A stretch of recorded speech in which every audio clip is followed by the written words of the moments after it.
మత్తయి సువార్త 8వ అధ్యాయము 18వ వచనం నుండి 22వ వచనం వరకు ఉన్నటువంటి భాగాన్ని మనం చదువుకున్నాము. మొదటి మాటగా నేను చదువుతున్నాను. యేసు తన యొద్దనున్న జనసమూహమును చూచి అద్దరికి వెళ్ళవలెనని ఆజ్ఞాపించెను. అంతటా ఒక శాస్త్రి వచ్చి, బోధకుడా, నీవెక్కడికి వెళ్ళినాను నీ వెంట వచ్చేదనని ఆయనతో చెప్పాను.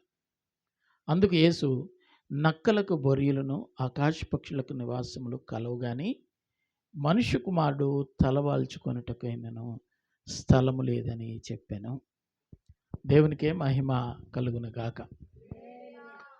వ్రాయబడిన ఈ గొప్ప వేద భాగము చక్కటి అద్భుతమైన సందేశాన్ని మానవాళి కొరకు ఇందు దేవుడు భద్రపరిచి ఉంచాడు.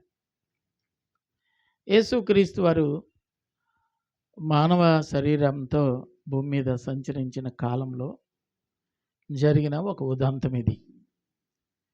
చాలామంది యేసు సువార్త పరిచర్య నిమిత్తము పల్లెలు, పట్టణాలు, కొండలు, లోయలు సంచరిస్తూ వెళుతూ ఉన్న సందర్భాలలో ఆయన దగ్గరకు వచ్చినటువంటి వారు ఎలాంటి వారు అంటే శారీరకమైన బలహీనతలు, మానసికమైన రుగ్మతలు, అప్పులతో ఉన్నవాళ్ళు, సమాధానం కోల్పోయినటువంటి వాళ్ళు, ఇక చావు తప్ప మాకు వేరొక మార్గం లేదనుకొని విసిగి వేసారినటువంటి వారందరూ కోకొల్లలుగా యేసుక్రీస్తు వారు వస్తూ ఉన్న ప్రదేశాలకు వస్తూ వెళుతూ ఉన్నారు. వచ్చినటువంటి వారిలో అనేక మంది వారి వారి బాధలను బట్టి యేసుప్రభు పాదాలు పట్టుకున్న వాళ్ళు ఉన్నారు. యేసుప్రభు వస్త్రపు చెంగు పట్టుకున్న వాళ్ళు ఉన్నారు. యేసుప్రభు నా బిడ్డల మీద కనికరం చూపించిన ఆయన అని ప్రాధేయపడిన వాళ్ళు ఉన్నారు. ఇలా అనేక మంది యేసుక్రీస్తు వారి దగ్గరకు వచ్చి మేలు పొందుతూ ఉన్నారు. కాబట్టి ఊర్లు, పట్టణాలు యేసు యొక్క మార్గం చాలా బాగుందని చెప్పి యేసుక్రీస్తు వారి దగ్గరికి తండోపతండాలుగా వస్తూ ఉన్నారు జనసమూహం. ఇలా వస్తూ ఆయన వెంబడిస్తూ ఉన్నటువంటి గుంపులో ఒక బ్రాహ్మణుడు, ఒక శాస్త్రి, ఒక ఆలయపు పూజారి, ఒక అర్చకుడు అదే పందాలో యేసుక్రీస్తు వారి దగ్గరికి వచ్చి ఆయన చెప్తున్న మాట ఏంటంటే, బోధకుడా, నేను కూడా నీతోనే వచ్చేస్తా. యేసుక్రీస్తు వారు అనేక మందిని రానిచ్చాడు. ఒకసారి మనం దేవుని యొక్క మాటలో జ్ఞాపకం చేసుకుంటే, పిల్లలు వస్తూ ఉంటే శిష్యులు అడ్డుకున్నారు. వారిని ఆటంకపరచవద్దు అని చెప్పాడు. రక్తస్రావపు స్త్రీ భయంకరమైన వ్యాధితో యేసుక్రీస్తు వారి దగ్గరికి వస్తూ ఉంటే జనసమూహము ఆటంకంగా ఉన్నారు. దారి ప్రక్కన గుడ్డోడు వచ్చి, దావీదు కుమారుడా కనికరించి అంటే నోరు మూసుకొని ఊరుకో అన్నారు వీళ్ళందరూ. ఇక్కడ మనం ధ్యానించాల్సిన అంశం ఏమిటంటే, విస్తారమైన జనసమూహం వస్తూ ఉంటే సూపర్లకు చాలా ఆనందం అనిపిస్తూ ఉంది. యేసుక్రీస్తు వారు వస్తున్నాడంటే ఎప్పుడు బిజీ పర్సన్. జక్కయ్య సుంకపు గుత్తదారుడు, ఆయన కూడా చూడాలని యేసుక్రీస్తు వారి దగ్గరికి వచ్చాడు. వచ్చిన వాళ్ళందరికీ ఎంట్రీ దొరుకుతుంది. మరి ఈ శాస్త్రి యేసుక్రీస్తు వారి దగ్గరికి వచ్చినప్పుడు యేసుక్రీస్తు వారు ఎందుకో ఆయనకు అవకాశం ఇవ్వలేకపోతున్నారు. సరికదా ఆయన ఒక మాట చెప్పాడు, నక్కలకు బొరియలు ఉన్నాయి, ఆకాశ పక్షులకు గూళ్ళు ఉన్నాయి, మనిషి కుమారుడు తలవాల్చుకోవడానికి స్థలం లేదన్నాడు. ఇంతమంది సమూహంలో నేను ఒక్కడనే బరువా ప్రభువా అని అభ్యర్థిస్తే బాగుండేదేమో. యేసు ప్రభు స్థలం లేదని చెప్పిన మాట వెనక ఆంతర్యం మీద ఉంది. మనం ఎరిగి ఆరాధిస్తున్న యేసుక్రీస్తు వారికి ఉన్నటువంటి స్వభావం ఎటువంటిదంటే, హృదయము అంతరంగమును గ్రహించగలిగిన శక్తి కలిగిన వాడు ఆయన. మనుషులు బయట రూపం చూస్తారు కానీ ఆయన అంతరంగాన్ని క్షుణ్ణంగా ఎరిగినటువంటి వాడు.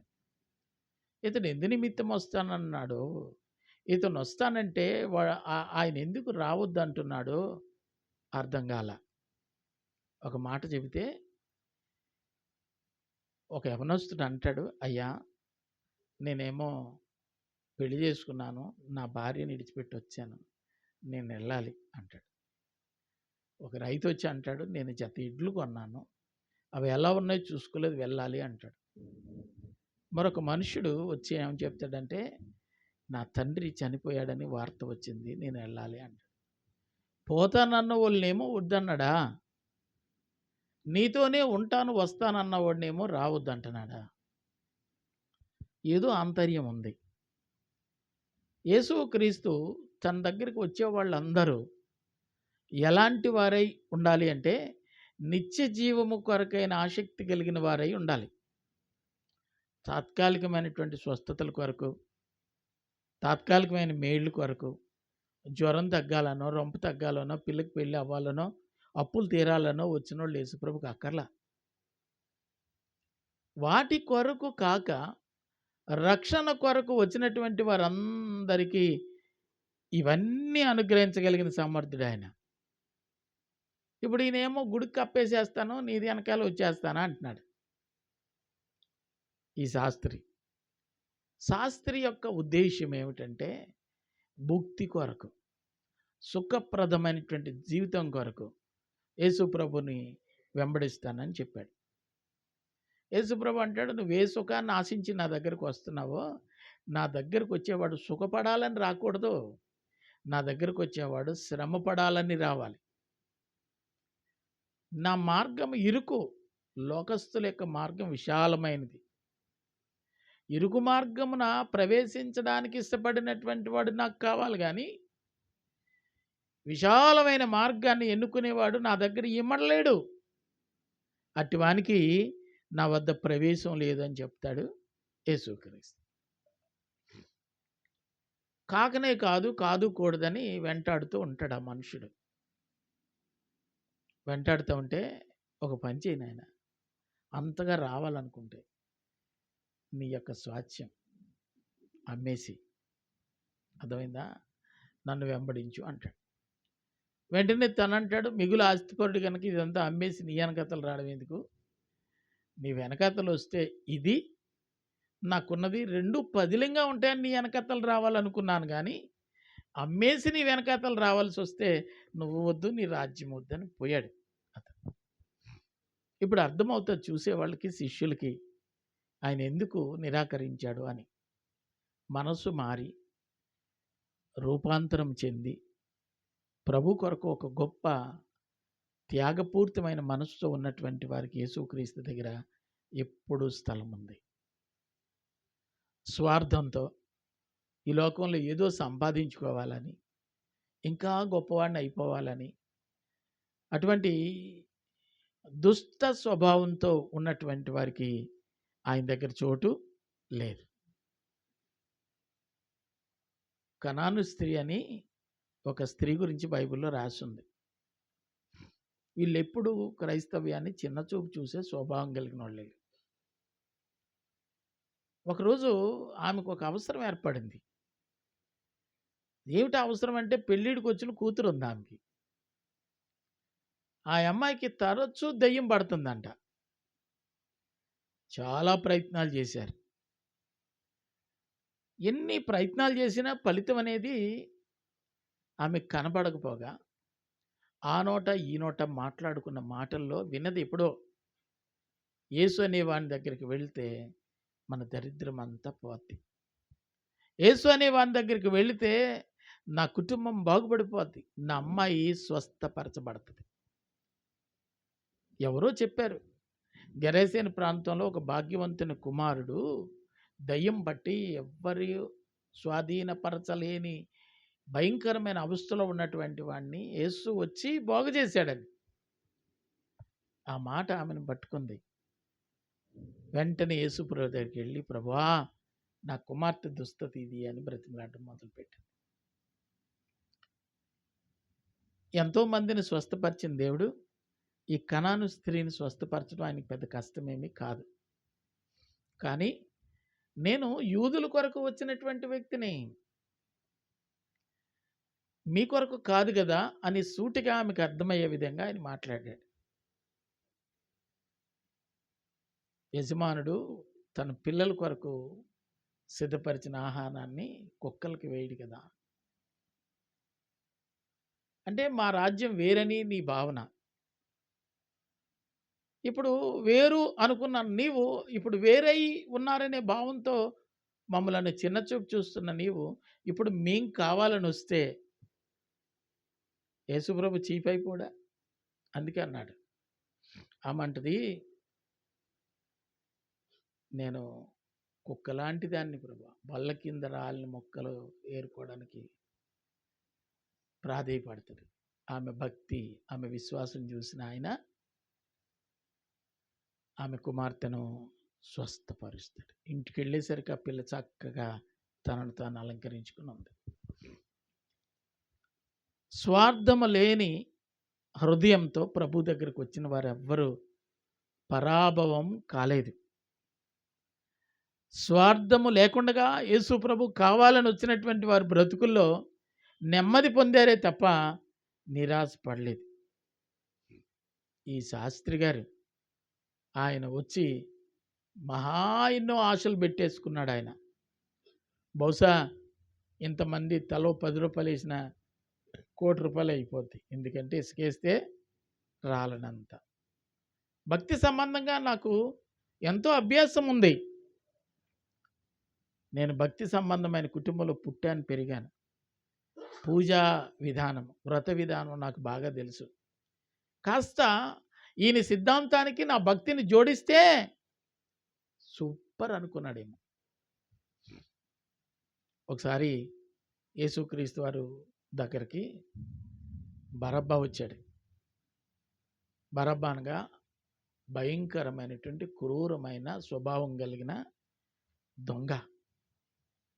యేసు ప్రభుతో అంటాడు కదా, ప్రభువా నీ భక్తికి నా బలం తోడైతే రోమ సామ్రాజ్యాన్ని కుదిపేద్దాం అంటాడు. సరి అయిన జోడి. ఎందుకంటే ఈయన నడిస్తేనే జనాలు వస్తారు.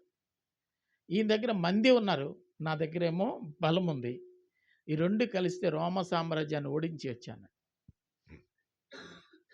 కత్తి పట్టినటువంటి వాడు కత్తితోనే హతమైపోతాడు. బరబ్బా నా రాజ్యం వేరు, నీ రాజ్యం వేరు అని చెప్పి పంపించేశాడు. యేసుక్రీస్తు వారికి కావలసింది ఈ లోకంలో ఉన్న ఘనత, ఈ లోకంలో ఉన్న గొప్పతనం, ఈ లోకంలో ప్రశంసలు పొందుకున్నటువంటి ఉన్నతమైన వ్యక్తులని చెప్పబడుతున్న వాళ్ళు యేసుకు అక్కర్లే. దరిద్రులను, పెంటుకుప్పల మీద ఉన్నవారిని సైతము పైకి లేవనెత్తడానికి వచ్చిన మహానుభావుడు ఆయన. ఆయనకు కావలసిందల్లా ఎవరంటే విధేయత కలిగి ఆయన పాదాల దగ్గర పరలోక సంబంధమైన సంగతులను అభ్యాసం చేయడానికి ఆసక్తి కలిగినటువంటి వారు ఆయనకు కావాలి. అలాంటి ఆశతో ప్రభు దగ్గరకు వచ్చినటువంటి వారు ఎవ్వరూ నిరాశ చెందలేదు. దేవునికి మహిమ కలుగునుగాక. ఈ సమయంలో నేను ప్రాముఖ్యంగా మాట్లాడాల్సినటువంటి అంశం ఏమిటంటే, యేసు ప్రభు చెప్పాడు, నాకు ఇక్కడ స్థలం లేదు. నక్కలకు బొర్రీలు ఉన్నాయంట, ఆకాశ పక్షులకి గూళ్ళు ఉన్నాయంట, మనిషి కుమారుడైన నేను తలవాల్చడానికి స్థలం లేదు. ఏంటి, ప్రపంచం అంతా ఇంత విశాలంగా ఉంది. తూర్పు దిక్కు మొదలుకొని పశ్చిమ దిక్కు వరకు, ఉత్తరం మొదలుకొని దక్షిణం వరకు ఈ విశాల విశ్వంలో యేసు ప్రభువుకి చోటే లేదా? చోటే లేదా అంటే అది చోటు లేదని ఆయన చెప్తున్నాడు. చోటు అంటే మనం అనుకునే చోటు కాదు. ఒక మంచమో, ఒక తలగడో, విశ్రాంతి తీసుకోవడానికి ఒక గదో ఉద్దేశించి ఆయన మాట్లాడింది కాదు. ఆయన ఆశయాలకి తగినట్లుగా, ప్రభువా నీవు నా హృదయంలోనికి రా అని ఆహ్వానించేవారు లేరు. యోహాను సువార్త 7వ అధ్యాయం చివరి వచనం, 8వ అధ్యాయం మొదటి వచనం చూస్తే, అంతటా ఎవరి ఇంటికి వారు వెళ్ళిరి, యేసు ఒలివల కొండకు వెళ్ళెను. యేసుక్రీస్తు వారు బోధ చేసి మధ్యరాత్రి అయిన సందర్భాలు ఎన్నో ఉన్నాయి. బోధ చేసి విశ్వాసులను దర్శించి వాళ్ళను ముట్టి వాళ్ళను స్వస్థపరిచి వాళ్ళని ఇళ్ళకు పంపించిన తరువాత ఇతను ఒలివల కొండకు వెళ్ళే అనుభవం.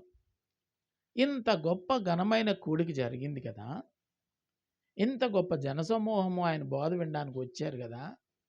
వచ్చినటువంటి వారిలో ఏ ఒక్కరైనా సరే, ప్రభా ఈ కటిక చీకట్లో ఇంత రాత్రి నువ్వెక్కడికి వెళ్తావు ప్రభా, ఈ రాత్రి మా ఇంటి దగ్గరికి వచ్చి తల దాచుకుని పెందల కడ లేచి వెళ్ళవచ్చు అని చెప్పినటువంటి వారు లేరు.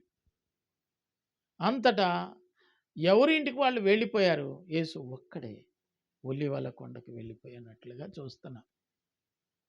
అందుకేనేమో యేసుక్రీస్తు వారు చెప్తున్నాడు, ఈ మనుషుల మధ్యలో నాకు చోటు లేదు.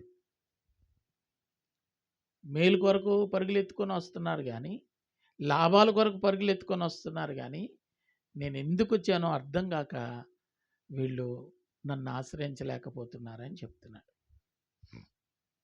మనుషులందరూ చెడిపోయిన స్వభావం అవటం వల్ల, స్వార్థం మానవుల యొక్క హృదయంలో నిండిపోయి ఉండటం వల్ల క్రీస్తుని జీవితంలోనికి ఆహ్వానించలేకపోతూ ఉన్నారు. క్రీస్తుకు కావలసింది ఏంటంటే తనను పూర్తిగా మనఃపూర్వకంగా ఇంట్లోనికి ఆహ్వానించే వాళ్ళు కావాలి. షూలమ్మతి చెప్తుంది, ఆదివారం చర్చిలోకి వచ్చి, ప్రభు అందరికి వెళ్తాడు, మా ఇంటికి రాడు, అయినా మా అలాంటి వాళ్ళ ఇంటి దగ్గర అన్నట్టు వ్యంగ్యంగా మాట్లాడిందేమో పాపం చర్చిలో. యేసుప్రభు వెంటనే ఆమె ఆశించి చెబుతుంది, ఈ పాస్టర్ గారికి ఎందుకో ఆ ఇంటికే ఎందుకు వెళ్ళకపోవాలని సమూయేలు అటోళ్ళు రికమెండ్ చేస్తున్నారు, గొనుగుతున్నారు చెవులు. యేసుప్రభు వెళ్ళినింటికి వెళ్తుంది కానీ వీళ్ళింటికి ఎందుకు వెళ్ళకపోవాలా అని దానియేలుతో చెప్తే, దానియేలు అదే నేను ఆలోచిస్తున్నాను, గమనిస్తున్నాను. వీళ్ళ అంతరంగం ఎరిగినటువంటి దేవుడు ఎందుకు వెళ్ళలేదు వీళ్ళకి కూడా తెలియాలని ఆయన బయలుదేరి వెళ్ళాడట. ఆయన వెళ్ళేసరికి చీకటి అయిపోయింది, మంచు విపరీతంగా కురుస్తుంది. ఆమె తలుపు తడతా ఉన్నాడు ప్రభు. కుమారి కుమారి, నా ప్రాణేశ్వరి, నా ప్రియురాల, తలుపు తీయమ్మా అని చెప్తున్నాడు. ఆవిడ లోపల నుంచి ఏమంటుందంటే, నాకు మాటలు వినబడుతున్నాయి, చిన్న నిద్ర అనేది కలుగుతుంది, మనసు అయితే బాగా తెలియసే ఉంది, అన్నీ వినబడుతున్నాయి. పైగా చర్చి నుంచి వచ్చిన తర్వాత పట్టుచీర అది మార్చేసి నైటీ వేసుకున్నాను. ఇప్పుడు మళ్ళీ ఆవిడ లేస్తాడు, మళ్ళీ వస్త్రం ఆవిడ కడతాడు. ఇప్పుడు వెళ్ళి ఆయన తలుపు ఏటో ఇదంతా. చర్చిలోనేమో రాలేదని చెప్పింది, వస్తేనేమో సిద్ధపాటు లేకుండా, ఆసక్తి లేకుండా ఆమె ప్రవర్తన కనబడుతుంది. ఇప్పుడు అర్థమైందా దానియేలు, ఇప్పుడు అర్థమైందా సామ్యూయేలు అని ప్రభు మనకు అర్థం అవడం కోసం ఆ సంభాషణ ఆ గ్రంథంలో రాయించి ఉంచాడు. ఆసక్తి కలిగినటువంటి వారిని ఎవరిని ఆయన విడిచిపెట్టేవాడు కాదు. కొంచెం ఆసక్తి ఉన్నా సరే, జకయా త్వరగా దిగు, ఈరోజు నేను నీ ఇంట ఉండాలి. అసలు జక్కయ్య అనేవాడికి యేసుప్రభు గొప్పతనం గురించి విన్నాడు కానీ ఆయన ఇంత మంచోడని తెలియదు. ఎంత మంచోడంటే తన బంధువులు, గ్రామంలో పెద్దలు, తెలిసిన వారు, తెలవని వారు అందరూ కూడా వీడి మీద ఒక ముద్ర వేసేశారు, వీడి పాపి అయిన మనుష్యుడు. ఉద్యోగం సద్యోగం లేనడా, మంచి ఉద్యోగం చేస్తున్నాడు, ఉద్యోగస్తుడు ఈ జక్కయ్య. అర్థమవుతుందండి? ఉద్యోగస్తుడైనటువంటి జక్కయ్య, ఉన్నతమైన పరువు ప్రతిష్టతలు కలిగినటువంటి జక్కయ్య ఎవరైనా వెళ్తే నమస్కారం పెడతారు, ఎందుకంటే అడిగితే అప్పిచ్చేవాడు వీడు ఒక్కడే ఉన్నాడు ఊరిలో, మోతుబరి. ఉందా గౌరవం? ఉందా? వెనకెట్టి బొళ్ళు తిట్టుకుంటే తిట్టుకొని వడ్డీ ఎక్కడిస్తా తీసుకుంటాడు అని రకరకాలు అనుకొని వీడి అవసరం ఊర్లో వాళ్ళకి చాలామంది ఉంది. వీడి సొమ్ము తినేసి వీడి దగ్గర డబ్బులన్నీ లాగేసుకొని ఆయన దూషించే వాళ్ళే ఎక్కువ. అంతరంగమందు సత్యమెరిగిన దేవుడు. అర్థమవుతుందండి? జకయా దిగు, నేను నీ ఇంట ఉంటాను. ఇక ఎక్కడానికి ఎన్ని ఇబ్బందులు పడ్డాడో తెలియదు, కానీ దిగడం టక్కుమని దిగేసి ప్రభువుని ఇంటికి తీసుకొని సంతోషంగా వెళ్ళిపోయాడు. యేసుతో నడుస్తూ ఉన్నప్పుడు జక్కయ్య హృదయంలో ఎన్నో ఆలోచనలు. ఇప్పుడు తను ఎవరితో నడుస్తున్నాడండి? ఇదివరకు వీధిలో తనంతటి తాను నడిచాడు, బంధువులతో నడిచాడు, భార్య పిల్లలతో నడిచాడు, అనేక మందితో నడిచాడు. ఇప్పుడు ఎవరితో నడుస్తున్నాడంటే క్రీస్తుతో నడుస్తున్నాడు. లోకంలో అనేక మంది గొప్పవారితో నడిచినప్పుడు కలగని మార్పు క్రీస్తుతో నడుస్తున్నప్పుడు అతనిలో జీవితంలో గొప్ప మార్పు కలగడం చూస్తున్నాం. ఆయన మనసులో ఏమనుకుంటున్నాడు? ఈయన పరిశుద్ధుడు, యథార్థవంతుడు, నీతిమంతుడు. ఈయన మన ఇంట ఉండాలి అంటే మన ఇంట యథార్థత ఉండాలి, నీతి ఉండాలి, పరిశుద్ధత ఉండాలి. అన్యాయమైనది మన ఇంట ఉండడానికి వీల్లేదు. కాబట్టి ఇంట అడుగు పెట్టిన మరుక్షణమే నాది కానిది ఏదైనా నా ఇంటిలో ఉంటే, ఎవరి వద్దనైనా నేను అన్యాయంగా తీసుకున్న ఆ వస్తువును తిరిగి 4 గంటలుగా చెల్లించేస్తాను. నా ప్రభు నాకుంటే చాలు. ధనమంతా ఎంతటండి? ఎంత ఇస్తాడటండి? తెచ్చింది రూపాయి అయితే తిరిగి 4 రూపాయలు ఇస్తాడంట. అంటే తన స్వాస్థ్యమును, తన సంపాదించిన స్వాస్థ్యం కాదు ఇక్కడ, తన పితరులు ఇచ్చిన స్వాస్థ్యమును కూడా అతడు వదులుకోవడానికి ఇష్టపడ్డాడు. కారణం ఏమిటంటే నాకు క్రీస్తుంటే చాలు. అందుకే ఆయన వారి ఇంట ఉండడానికి ఇష్టపడ్డాడు. ఈరోజు యేసు ఎవరి ఇంట ఉంటే వారి జీవితంలో ఆశీర్వాదాన్ని దేవుడు ఖచ్చితంగా అనుగ్రహిస్తాడు. యేసు అడుగుపెట్టిన స్థలం దీవెనకరంగా ఉంటుంది.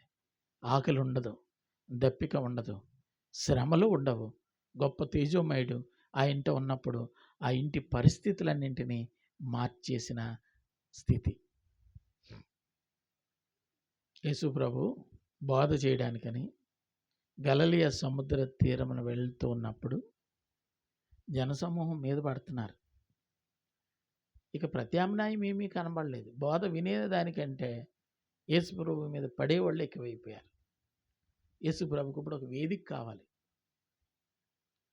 యేసు ప్రభుకి వేదిక కావాలి. చుట్టూ కలయి చూశాడు.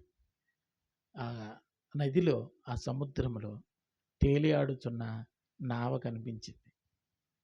ఆ నావ యజమానుడు చేపలు ఏమీ లేక పడక వలలు కడుక్కొని ఇంటికి వెళ్ళిపోదామని నన్ను అనుకుంటున్న తరుణంలో ఆయన నావలో ఈయన అడుగుపెట్టి కొంతసేపు ప్రజలతో మాట్లాడటానికి ఆయన నావలో అడుగుపెట్టినప్పుడు, ఆ నావలో అడుగు పెట్టడానికి ఆ జాలరి అవకాశం ఇచ్చినప్పుడు అద్భుతమైన ప్రసంగం చేశాడు. ఆయన ప్రసంగం చేసిన తర్వాత ఆయన అంటాడు, ఈ పరిచర్య జరగటానికి, ఈరోజు ఈ పరిచర్య జరగటానికి కారణం నీవే కదా. నీ మనసులో ఉన్న దుఃఖము నేను చూస్తున్నాను, నీ మనసులో ఉన్న వెలితి నేను చూస్తున్నాను.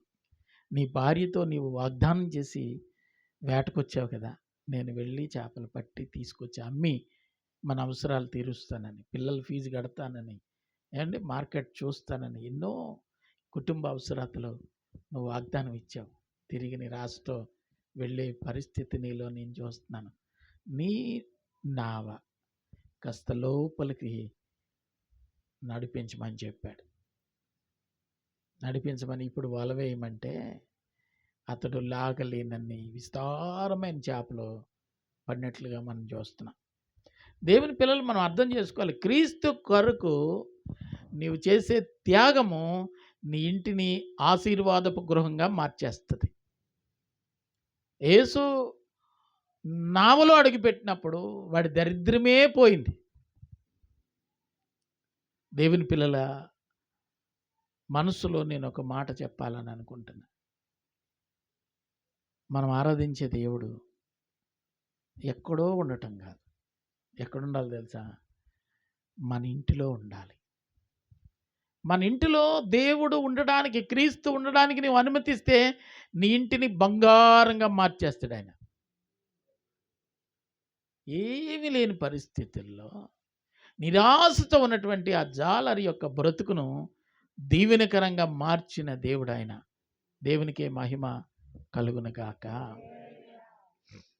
యేసుక్రీస్తు వారు వలన లాభపడిన ఇద్దరు వ్యక్తులను మీకు జ్ఞాపకం చేయాలని ఆశపడుతున్నాం.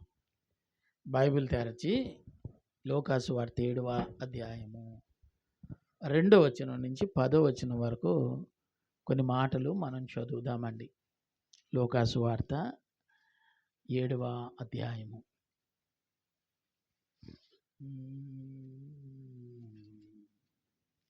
2వ వచనం నుంచి ఇక్కడ ఒక అంశం కనబడతా ఉంది. ఒక శతాధిపతికి ప్రియుడైన దాసుడొకడు రోగి అయి చావ సిద్ధమై ఉండెను. ఇక్కడ ఒక అంశాన్ని పరిశుద్ధ గ్రంథంలో మనం చూస్తాం.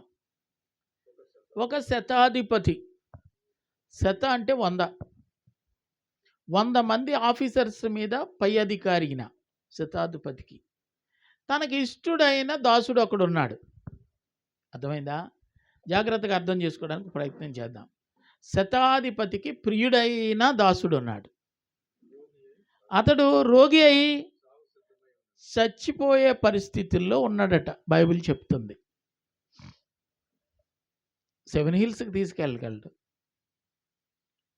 అపోలోకి తీసుకెళ్ళగలడు, పెద్ద పెద్ద కార్పొరేట్ హాస్పిటల్కి తీసుకెళ్ళగలడు. ఎందుకంటే ఇతను మంచి అధికారి. ఆయనే చెప్తాడు, ఆయన రమ్మంటే 100 మంది వస్తారు, పొమ్మంటే 100 మంది పోతారు. అంత ఘనమైన ఉన్నతమైనటువంటి వ్యక్తి యొక్క సేవకులలో తనకిష్టుడైన సేవకుడు, తనకిష్టుడైన సేవకుడు అనే మాట గురించి తర్వాత మీకు నేను చెప్తాను. యజమానుడు తనకిష్టుడైన సేవకుని ఎడల ఎంత శ్రద్ధ చూపిస్తున్నాడో ఇక్కడ మనం ఆలోచన చేస్తే, ఆయన ఉన్నతమైన స్థితి కలిగినటువంటి ఆయన ప్రయత్నాల్లో విఫలమవటం వల్ల ఇక ఏ విధంగానైనా నా దాసుడు బ్రతికి బట్ట కట్టాలని అనుకుని ఆయన చేసిన ప్రయత్నం ఏంటంటే యేసు ఉండే చోటికి పరిగెత్తుకుని వెళ్ళాడు. దేవునికి మహిమ కలుగునుగాక. 4వ వచనంలో కనబడు, యేసు నద్దకు వచ్చి నీ వలన ఈ మేలు పొందుటకు అతడు యోగ్యుడు, అతడు మన జనులను ప్రేమించి సమాజము మందిరము తానే కట్టించినని అతనితో రికమెండ్ చేశారు. ఆయనేమో యేసు దగ్గరికి వచ్చాడు, ఉన్నవాళ్ళేమో ఇతను వచ్చినాడు సామాన్యుడు కాదండి, అమ్మ బాబోయ్ మనం ఆరాధించడానికి ఈరోజు దేవాలయం ఉంది అంటే ఆ దేవాలయాన్ని కట్టినోడు కూడా అతనే అని చెప్పి శిష్యులు రికమెండ్ చేస్తున్నారు. అతడు కూడా ఏమని చేస్తున్నాడండి? 3వ చరణంలో కనబడుతుంది, యేసును గురించి విని ఆయన వద్దకు వచ్చి తన దాసుని స్వస్థపరచవలనని ఆయనను వేడుకొనుటకు వెళ్ళాడు. ఆయన యేసు కావాలని బయలుదేరి వెళ్ళాడు. వచ్చినోడికి రోజులు బాగున్నట్టున్నాయి, వీళ్ళు మంచి రికమెండేషన్ చేస్తున్నారు. వచ్చినటువంటి వాడు ఎలాంటి వాడు అనుకుంటున్నా? ఒక్కసారి ఒక చిన్న అద్భుతం చేస్తే ఆయన సిరులు కురిపించేస్తాడు అండి. మా పాస్టర్ గారు కూడా ఈ మధ్య చాలా ఇలాంటి రికమెండేషన్లే చేస్తున్నారు. పెద్దోడు వచ్చేసరికి ఆయన తీసుకొచ్చేసి సాల్వ్ వేసేసి దండ వేసేసి డయస్ మీద కూర్చోబెట్టేస్తున్నారు. ఎందుకు కూర్చోబెడుతున్నారంటే వాడికి రిటైర్డ్ అయిపోతే ఇప్పుడు డబ్బులు వస్తాయి అండి. వాడు ఉద్యోగస్తుడు, వాడి సంపాదనలో ఆదాయంలో కొంచెం ఇచ్చినా మన బ్రతుకు తెల్లారిపోతుంది అని చెప్పి ధనం ఉన్న వాళ్ళకి ధనవంతులకి ఒక ప్రత్యేకమైన స్థానం కల్పిస్తున్నారు మందిరాల్లో. యేసుప్రభు దగ్గర ఉన్న వీళ్ళు కూడా చెప్తున్నారు, అతను సారు అమ్మ బాబోయ్ అని చెప్తున్నారు. రికమెండేషన్ బలంగా ఉంది అండి. ఆయన కూడా తగినంత విధేయత చూపిస్తున్నాడు. చదువుదామండి. కావున 6 యేసు వారితో కూడా వెళ్ళెను. దేవునికి మహిమ కలుగును గాక. హల్లెలూయా, హల్లెలూయా. వీళ్ళ రికమెండేషన్ చేశారని వీళ్ళు ఉండడు.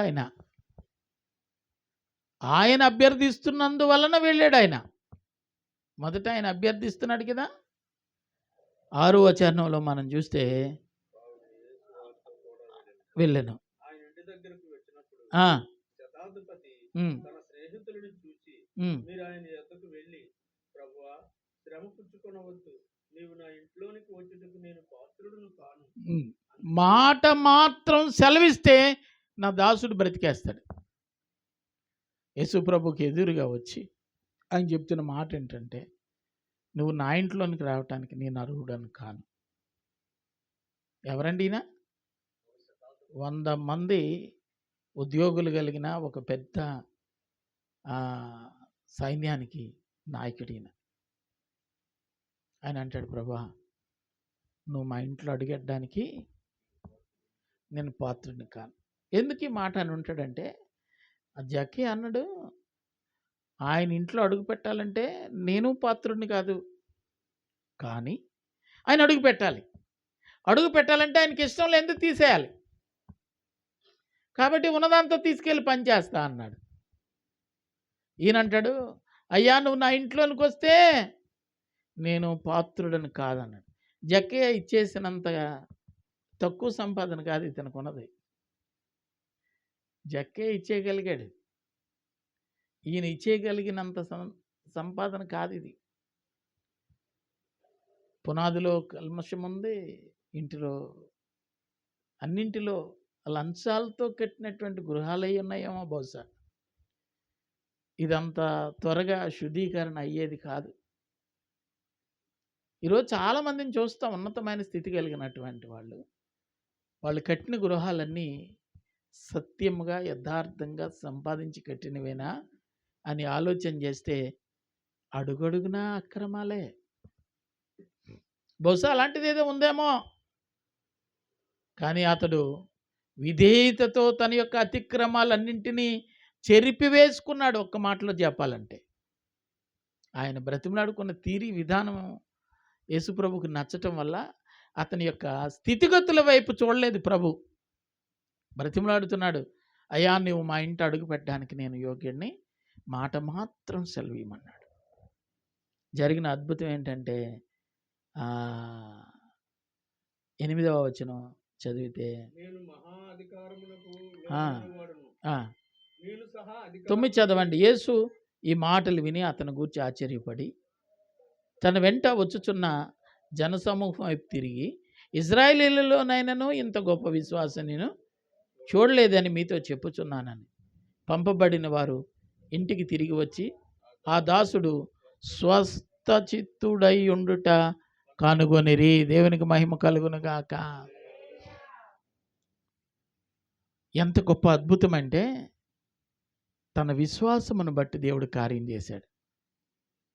తన విశ్వాసం ఎంత గొప్పదంటే, నువ్వు మాట ఆజ్ఞాపిస్తే చాలు మా దాసుడు బాగుపడిపోతాడు. ఈయన వెళ్ళాడా? మాట ఇచ్చాడా? మాట ఇచ్చాడు. వెళ్ళటానికి ఇష్టపడ్డాడు. కబురు మోసుకొని పోయి వెళ్ళినటువంటి వారి ఇంటికి వచ్చి చూసేసరికి ఈ మరణ పడకల మీద ఉన్నటువంటి ఈ రోగి లేచి కూర్చున్నాడు. దేవునికి మహిమ కలుగునుగాక. సంఘం ప్రార్థన చేస్తే సంఖ్యలు విడిపోతాయి. ప్రభు ఆజ్ఞాపిస్తే ఎటువంటి భయంకరమైన పరిస్థితులైనా మార్పు వచ్చేస్తాయి. బయలుపూడి అనే ఒక ఊర్లోని ఓ ముసలాం చచ్చిపోయిందంటే సంఘస్థులందరూ అలవాటు ఏంటంటే, అక్కడ రాత్రి అంతా సంఘస్థులందరూ కూర్చొని భజన చేస్తారు, తెల్లవారి సమాధి చేస్తారు. అందరూ వెళ్ళిపోయారు. నేను ఆ గొట్టువాడ సన్యాసరావు మా మాయ ఇద్దరం చర్చిలో ఉన్నాం. వీళ్ళు వెళ్ళిపోయారు, మేము చర్చిలో ఉన్నాం, మేము ప్రార్థన చేసుకుంటాం. ఎందుకు చర్చిలో ఉన్నాం అంటే, చర్చి ఎక్స్టెన్షన్ వర్క్ జరుగుతుంది, మా ఇద్దరం అక్కడ ఉన్నాం. మా లెక్కల్లో వీళ్ళు ఇంక రారు. ఎప్పుడు వస్తారు? 11, 12 గంటలకు వస్తారు. ఎందుకంటే ఆ చుట్టాలు రావాలి, బంధువులు రావాలి, పాతి పెట్టేసి వీళ్ళు రావాలి. మధ్యరాత్రిలో మువ్వల శబ్దం వినబడుతుంది. మువ్వల శబ్దం వినబడితే మాకు మువ్వల శబ్దం వినబోసరికి భయం. ఎందుకంటే వీళ్ళు కావినియో భూతమో ఏదో అనుకుని భయపడిపోయి, మాయ ఏదో శబ్దం వినబడుతుంది, నీకు వినబడుతుందంటే, వినబడుతుందిరా, భయం వేస్తుంది, అయితే ఆ శబ్దం ఎక్కువైపోతుంది అంటున్నాడు. శబ్దంతో పాటు ఇప్పుడు తలుపు శబ్దం వినబడుతుంది. ఏమనబడుతుందండి? తలుపు తట్టుతున్న శబ్దం వినబడుతుంది. ఎవడైనా తలుపు తీయడానికి సాహసించే ధైర్యం తనలో నాలో ఏం కనపడలా. ఇద్దరం కలిసి లేచెళ్ళి ఎవలు ఎవలు ఎవలు అన్నా. అప్పుడు అమ్మ చెప్పింది, మేమే తలుపు తీయండి అని. ఇదేంటి చచ్చిపోయిందని వెళ్ళారు. మధ్యరాత్రిలో ఎందుకు వచ్చేసారు? అందరూ పడుకోగానే మీరు వచ్చారా అని అడిగాం. లేదు, యెహోవా నా బలమా అని పాట పాడుతున్నారంట. పాట చాలా పొడవైన పాట. డ్రమ్ము కొట్టేవాడు డ్రమ్ము కొడుతున్నాడు, కంజిరి వాయించేవాడు కంజిరి వాయిస్తున్నాడు, చప్పట్లు కొట్టేవాళ్ళు చప్పట్లు కొడుతున్నారు. తీవ్రంగా ఆరాధన జరుగుతూ ఉంటే ఆ పాట అయిపోయిన తర్వాత హల్లెలూయా అన్నారంట. ఆ ముసలిది లేచిపోయి హల్లెలూయా అన్నదంట. ఆ చచ్చిపోయిన ముసలిది లేచిపోయి హల్లెలూయా అంటే ఇంకంతే. డ్రమ్ము, కంజిరి, తాళాలు, కుర్చీలు పరుగు. మరలా ధైర్యం చేసి ఆమె దగ్గరికి వెళ్ళి, ఏంటమ్మా అంటే, నేను దేవుడి దగ్గరికి వెళ్ళిపోయాను. మరలా దేవుడు, ఇంకా నీ టైం అవ్వలేదు, ప్రార్థన జరుగుతుంది, పో అన్నాడు. వచ్చేసానని ఆవిడ చెప్పిందంట. దేవునికే మహిమ కలుగును గాక. ఏ ఇంటిలోనైనా ప్రార్థన ఉంటే ఆ ఇంటిలో ఏం జరుగుతుందంటే మృత సంబంధమైనదంతా పోయి జీవము కలిగిన దేవుని యొక్క మహిమ ఆ ఇంట్లోనికి వచ్చేస్తుంది. జీవాధిపతి ఆ ఇంట్లో ఉన్నప్పుడు, ఇటు చూడండి, జీవాధిపతి ఆ ఇంట్లో ఉన్నప్పుడు మరణం ఉండడానికి అధికారం లేదు. ఓ ముసలి తల్లికి ఒక్కగానొక్క కొడుకు చచ్చిపోతే పాతి పెట్టడానికి మోసుకొని పోతున్నారు పొలిమరి దగ్గరికి, శ్మశానానికి. ఇక్కడ చనిపోయినటువంటి శవంతో పాటు బంధువులందరూ ఊర్లో నుంచి బయటికి వెళ్తున్నారు. యేసు ప్రభువును వెంబడించే శిష్యులు ఊరవతల నుంచి ఊర్లోనికి వస్తూ ఉన్నారు. ఎదురు పడ్డారు 2 గుంపులు వారు. ఏమిటి ఏడుపులు, ఏమిటి రోదన అనినప్పుడు ఒక్కగానొక్క బిడ్డ, తన భవిష్యత్తుకు మూలమైనటువంటి బిడ్డ చనిపోయాడు. ఆ తల్లి రోదన అని చెప్పినప్పుడు, రై ఆయనకి బుద్ధి లేదు, నీకు బుద్ధి లేదు.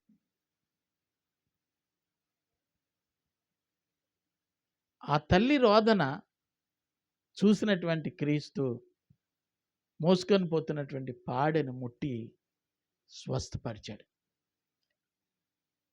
చచ్చిపోయాడు, ఇక నాకు లేడు అనుకున్నటువంటి బిడ్డ ప్రాణంతో లేచి కూర్చున్నప్పుడు ఆ ఇంటి వారి యొక్క ఆనందం ఇంత అంత కాదు.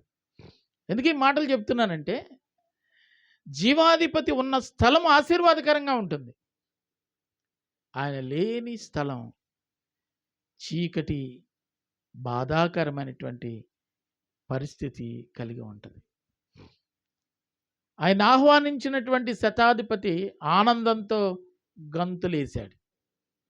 దేవుని యొక్క కనికరం ఎంత గొప్పదని. ఈరోజు యేసు గొప్పడని నువ్వు నేను 10 రూపాయలకి 20 రూపాయలకి వడ్డీ వ్యాపారం చేసి, ఏమండి, ఆ జీవితంలో సత్యం కోల్పోయి పాపపు అవస్థలో జీవిస్తూ కుటుంబ విలువలను పాడు చేసే విధంగా నడుచుకుంటూ యేసు గొప్పడని నువ్వు చెప్తే ఎవ్వడు వినడు. బ్రతుకు మారి రూపాంతరము చెంది పవిత్రమైన జీవితాన్ని కొనసాగిస్తూ సమాజంలో జీవితం ద్వారా క్రీస్తును చూపించగలిగినటువంటి ఉన్నతమైనటువంటి వ్యక్తిగా ఆయన క్రీస్తు గురించి చెప్తే ఊరందరూ విని ఊరందరూ క్రీస్తు యొక్క బిడ్డలుగా మార్చబడిన పరిస్థితులు. ఈరోజు అనేక మంది స్వస్థపరిచే దేవుని యొక్క మహిమ లోకమంది అంతటా సంచరిస్తున్నా కానీ ఈరోజు అనేక మంది జీవితాల్లో స్వస్థత కరువైపోవడానికి కారణం ఏమిటంటే వారిలో సత్యం లేదు, యథార్థత లేదు, నీతి లేదు, దేవునికి వచ్చినటువంటి భయం లేదు, భక్తి లేదు. దేవుని పిల్లలుగా ఈరోజు దేవుడు ఆశించింది ఏంటంటే, నువ్వు మేక పిల్లను, గొర్రె పిల్లను, కుక్కడి పిల్లను కోసి విందు చేసి అనేకులకు నువ్వు మంచివాడు అనిపించుకొని చేసే ప్రయత్నాలు బట్టి ఆయన సంతోషించే దేవుడు కాదు. మారిన నీ బ్రతుకును సమాజానికి చూపించగలిగితే అటువంటి వ్యక్తి యొక్క స్తోత్రాలు ఆయన స్వీకరించడానికి ఆ ఇంట అడుగు పెట్టేవాడై ఉన్నాడు. దేవునికే మహిమ కలుగునుగాక. హల్లెలూయా, హల్లెలూయా. మరొక మాట బైబిల్లోంచి మనం చదువుదాము. అదేమిటంటే మత్తయి సువార్త 9వ అధ్యాయము 24 వచనము. 9:24లో ఒక మాట కూడా మనకు కనబడుతుంది. స్థలమీయుడి ఉమ్. ఈ చిన్నది నిద్రించుతున్నదే గాని చనిపోలేదని వారితో చెప్పగా ఇక్కడ జరిగినటువంటి ఒక ఘట్టం మనం జాగ్రత్తగా 18 నుంచి చదివితే 18. ఆయన ఆ, ఈ మాటలు వారితో చెప్పుతుండగా ఆ, ఇదిగో ఒక అధికారి వచ్చి ఆయనకు మృక్కి నా కుమార్తె ఇప్పుడే చనిపోయినది ఆ, అయినను నీవు వచ్చి నీ చెయ్యి ఆమె మీద ఉంచుము ఆ. ఆమె బ్రతుకునెను. దేవునికి మహిమ కలుగును గాక. ఆయన చెప్తున్న మాట ఏంటంటే నా కుమార్తె చచ్చిపోయింది. ఎప్పుడు చచ్చిపోయింది? ఇప్పుడే చచ్చిపోయింది. నువ్వు వచ్చి అడుగు పెడితే నా కూతురు బతుకుతుంది. ఆయన విశ్వాసం అంతా ఎలా ఉందంటే క్రీస్తు నా ఇంటికి వస్తే నా కూతురు బ్రతుకుతుంది. క్రీస్తుకున్న పేరు ఏంటంటే ఆయన జీవాహారము. ఆయన ఎవరండి? జీవించు దేవుడు. జీవమును, మార్గమును, సత్యమును నేనే అని చెప్పినటువంటి దేవుడు. ఆయన వస్తేనట జీవం ఇంట్లోనికి వచ్చినట్లు. జీవం ఇంట్లోకి వస్తే మరణం ఇంట్లో నుంచి ఏమవుద్దటండి? పారిపోద్దట. ఆయన అదే చెప్తున్నాడు. నువ్వు వస్తే నా కూతురు బ్రతుకుతుంది. నువ్వు వస్తే నా కూతురు బ్రతుకుతుంది. 23వ వచనం నుంచి 26వ వచనం వరకు చదివితే అంతలో యేసు ఆ, ఆ అధికారి ఇంటికి వచ్చి ఆ, పిల్లను గ్రోగులు వాయించు వారి చచ్చిపోయింది నా కూతురు, యేసయ్యా నువ్వు వస్తే నా కూతురు బ్రతుకుతుంది అని పిలిస్తే యేసుక్రీస్తు వారు ఆ ఇంటికి వచ్చే లోగానే ఈ సామీల్ అంటుడు ఏం చేశాడంటే బ్యాండ్ మేళం పెట్టేశాడు. సావింటి దగ్గర శబ్దం లేకుండా ఉండడానికి కుదరదు. ఆ పోతురాజులు వచ్చేటప్పుడు దొక్క తీసి ముట్టించేసాడు. చచ్చిపోయిన దగ్గర చీకటి ఉండకూడదు, ఇక్కడ కాలుతూ ఉండాలట. ఎక్కడండి? శవం కాలి బూడిద అయ్యే వరకు ఇక్కడ మాత్రం దొక్క కాలుతూ ఉండాలట. మరొకటి ఏ హడావిడి లేకపోతే ఎలాగా? మరి సిడిగోల నుంచి భజన ట్రూప్ తీసుకొచ్చి భజన అడితే తస్సదియ్య ఇంకా అంతిమయాత్రలాగే ఉంటుంది. చాలా స్థలాల్లో చనిపోయి దుఃఖంలో ఉన్న కుటుంబం ఆ ఇరుగు పొరుగు వచ్చి చెప్పే మాటలు ఏంటంటే ఇలాగే తీసుకెళ్తామా? ఆడ సొమ్ము నువ్వు తినలేదా? ఎలా తీసుకెళ్ళాలంటే జువ్వలు, బాంబులు, బ్యాండ్మాల ఇవన్నీ ఉండాలి. పైపొచ్చి ఏమిరా మీ నాన్న చచ్చిపోతే ఉలుకు పలుకు లేదు, ఏళ్ళ అలా నిలబడ్డావు, ముందు డ్యాన్స్ వేయి అడట. ఏం చేయాలటండి? ఆడు బాబు చచ్చిపోయినందుకు డ్యాన్స్ చేయాలంట. ఇలాంటి ఒక ప్రత్యేకమైన కొన్ని సిద్ధాంతాలని సంఘంలో పట్టుకొని సంఘ పెద్ద సమ్మెలు గారు కూర్చున్నారు. ఏమా సత్యవతి, మీ ఆయన ఇలాంటి ఐడియాలే ఇస్తూ ఉంటాడట. ఇప్పుడు అక్కడ జరుగుతున్న సంబరం ఏంటంటే ఈలోగానే యేసుప్రభు వచ్చేలోగానే దుఃఖం ముట్టించేశారు, బ్యాండ్ మేళం పెట్టేశారు, పాటలు పాడుతున్నారు, గోల గోల అయిపోతుంది. సావిల్లో పెళ్ళిళ్ళు ఎవడికి అర్థం అట్లా జరుగుతున్న మాట చూస్తే యేసు అధికారి ఇంట్లోనికి వచ్చి జనసమూహమును చూచి స్థలం ఇవ్వండి ఆయన అడిగింది ఏంటంటే స్థలం ఇవ్వండి అన్నాడు. అన్నీ ఉన్నాయి, బాంబులు ఉన్నాయి, తారాజువులు ఉన్నాయి, చుట్టాలు ఉన్నారు, బంధువులు ఉన్నారు. కానీ అక్కడ ఏం లేదంటే యేసుకు చోటే లేదు. యేసుకు చోటు లేని ఆ ఇల్లు ఎంత సుందరమైనదైనా ఆ ఇల్లు కటిక చీకట్లో ఉన్నట్లే. ఆయన చెప్తున్నాడు స్థలం ఇవ్వండి, ఈమె చనిపోలేదు, ఈమె నిద్రించుచున్నది అన్నాడు. ఇంకంతే తలో మాట పట్టుకొని ఇటుకర వాడడం మొదలుపెట్టారు, దూషించటం మొదలుపెట్టారు, అవమానపరచటం మొదలుపెట్టారు. ఇలా ఎన్నో అవమానాల మధ్యలో యేసు ప్రభు ఆ చిన్నదానా లే అని చెయ్యి పట్టుకోగానే ఆమె లేచి కూర్చుంది. దేవునికి మహిమ కలుగునుగాక. కారణం ఏమిటంటే జీవమునకు మూలమై ఉన్న క్రీస్తు నిర్జీవమై ఉన్న ఆ ఇంట్లోనికి వచ్చినప్పుడు ఆ ఇల్లు ప్రకాశమానమైనటువంటి సంతోషదాయకమైనటువంటి స్థితిలో ఆ ఇల్లు కనబడతా ఉంది. అప్పుడు దాకా మేళతాళాలు ఉన్నాయి, చక్కటి సంగీతం వినబడుతుంది, పెద్ద దుఃఖతో భోగమంటంత మంటేస్తున్నారు. కానీ వాటి వలన లేని సంతోషం క్రీస్తును ఆ ఇంట్లోనికి రావటానికి అవకాశం ఇచ్చినందువలన ఆ ఇల్లు నిజమైన సంతోషం, నిజమైన ఆనందం పొందుకోగలిగింది. నేను చెప్పే మాట ఏంటంటే, ఎంతమంది వింటారో, ఎంతమంది వినరో, ఎంతమంది క్రీస్తును ఎలా ప్రేమిస్తున్నారో, ఆరాధిస్తున్నారో నాకు అనవసరం. మనఃపూర్వకంగా హృదయంలో గొప్ప మార్పుతో క్రీస్తును నీ ఇంట్లోనికి నువ్వు తీసుకొని పోవడానికి నువ్వు ఇష్టపడితే, ప్రభువా నా ఇంట్లోనికి రా అని నువ్వు బ్రతిమలాడగలిగితే, ప్రభు నీ ఇంట్లోనికి వస్తే మొదట కరువు నుంచి, రెండవదిగా రోగము నుండి, మూడవదిగా మరణం నుండి, నాలుగవది అవమానం నుండి, ఐదవదిగా నీ జీవితంలో కృంగిదల కృంగుదల కృంగుదల ప్రతి పరిస్థితి నుంచి దేవుడు నిన్ను మార్చి నీ బ్రతుకులో ఆనందాన్ని కలుగజేస్తాడు. అటువంటి దేవునికి నీ హృదయంలో చోటు ఇవ్వగలిగినాడు. అటువంటి దేవునికి నీ ఇంట స్థలం ఇవ్వగలిగినాడు. నీ బ్రతుకు, నీ కుటుంబం ఆనందదాయకంగా ఉంటుంది. ఈ దినాల్లో అపవాదు చేసే పని ఏంటంటే,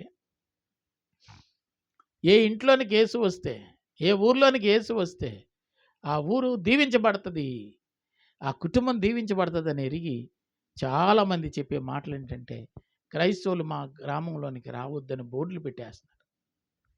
ఎందుకంటే ఆ బోర్డు వాళ్ళు వస్తే దీవించబడతారు. ఇక్కడ కరువు, ఇక్కడేమో ఇబ్బంది, ఇక్కడ శోధన, ఈ పరిస్థితుల నుంచి వీళ్ళు బాగుపడిపోతారని దుష్టుడికి ఎరిగి ఎంతకాలం శ్రమలోనే ఉండాలి, వీళ్ళు బాధల్లోనే ఉండాలని.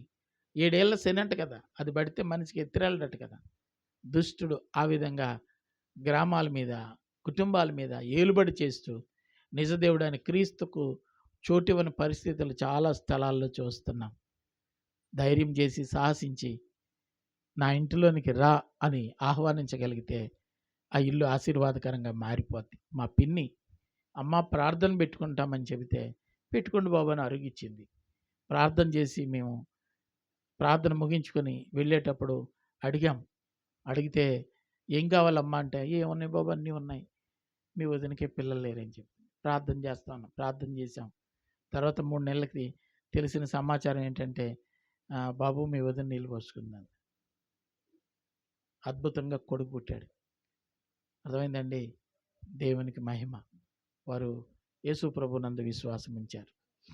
ఈరోజు నేను చెప్తున్న మాట ఏంటంటే, యేసు ప్రభు నీ ఇంట ఉంటే, యేసు ప్రభు ప్రార్థన నీ ఇంట ఉంటే, యేసు ప్రభుని ఆరాధించే వ్యక్తులు నీ ఇంట ఉంటే, నీ కుటుంబం ఆశీర్వాదకరంగా మారిపోతుంది.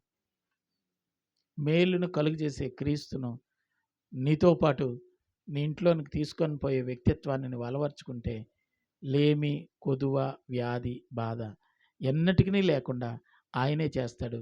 అటువంటి కృప దేవుడు మీ అందరికీ అనుగ్రహించునుగాక. తల వంచుదాం, ప్రార్థన చేద్దాం. ఇది ఖర్చు. స్తోత్రం, స్తోత్రం, స్తోత్రం, స్తోత్రం. హల్లెలూయా.